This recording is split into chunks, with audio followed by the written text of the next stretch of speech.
Brother.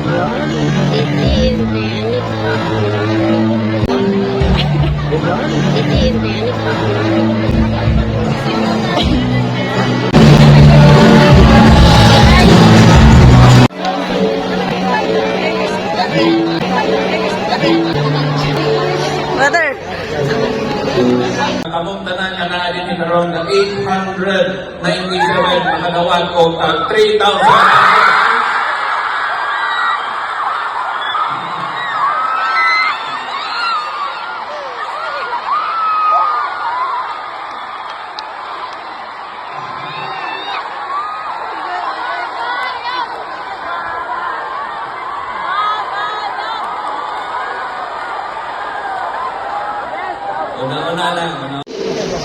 Okay. So I repeat, ladies and gentlemen, success is the sum. And now it's your time to shine after this cycle of your life. Where will you go? If the answer is in your mind. My dear graduates and parents, let us together celebrate today meaningfully. Are you happy? From Buksok Elementary School and Buksok High School, and to all my teachers in elementary and high school, especially Ma'am Jean, who guided me and become part of who I am today. And to the teachers here in Baisu, thank you. Through your example, I saw how one teacher can influence generations of learners. After completing my basic education, I was just see a crowd of graduating students. I see my own roots. Today's theme is #Guyuganta, togetherness for congratulations. Wear your medals with pride. You sacrifice sleep, give up weekends, and push your minds to the absolute limit. You deserve every ounce of applause you received today. But as your older sibling from Baisu, let me give you a gentle reminder.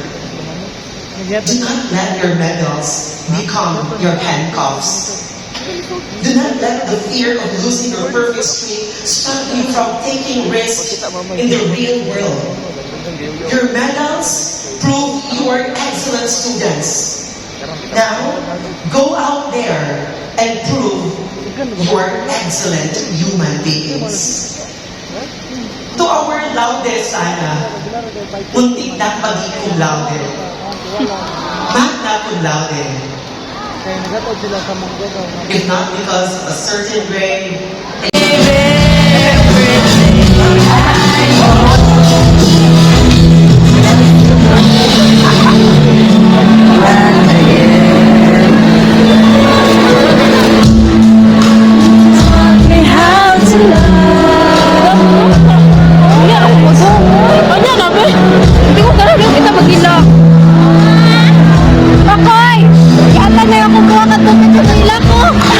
Wala ka, day?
respective diplomas and degrees with all the rights and privileges, duties and responsibilities appertaining thereto.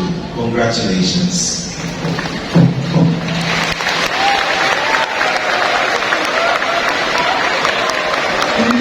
Kuwait and Iraq.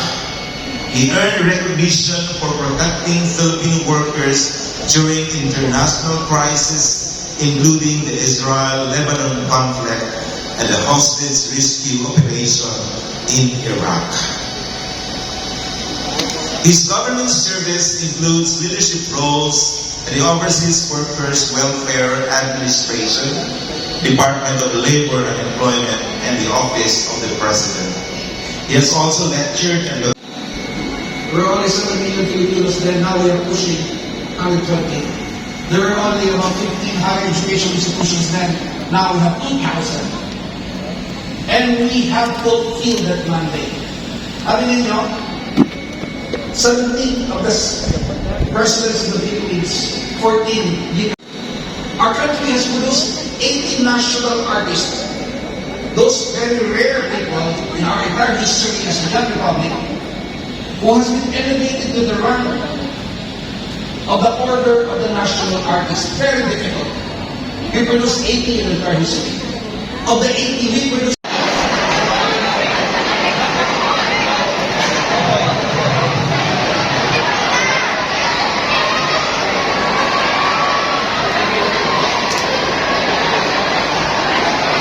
Our Lady of Ceremony, Dr. Quincy D. Dayot.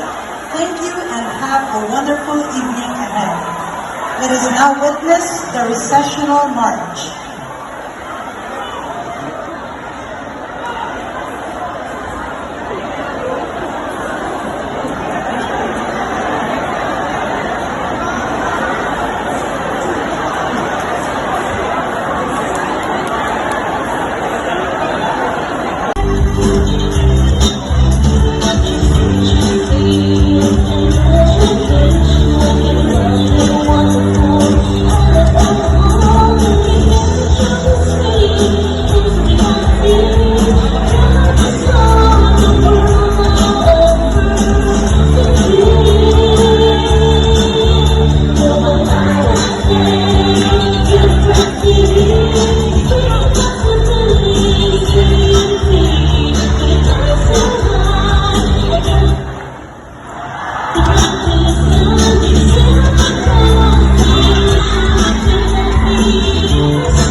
Bachelor of Technical Vocational Teacher Education, major in Hotel and Restaurant Services. Morga Rosalie M. Ratilia Christine. And Toledo Angel May D. Congratulations.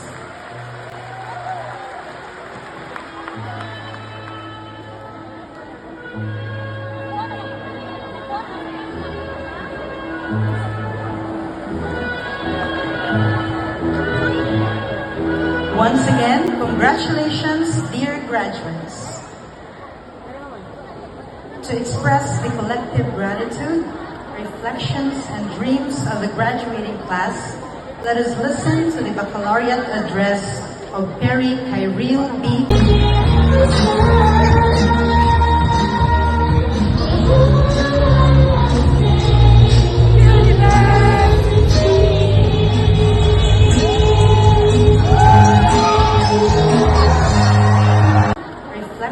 And dreams of the graduating class, let us listen to the baccalaureate address of Perry Kyril B. Cuaco, magna cum laude.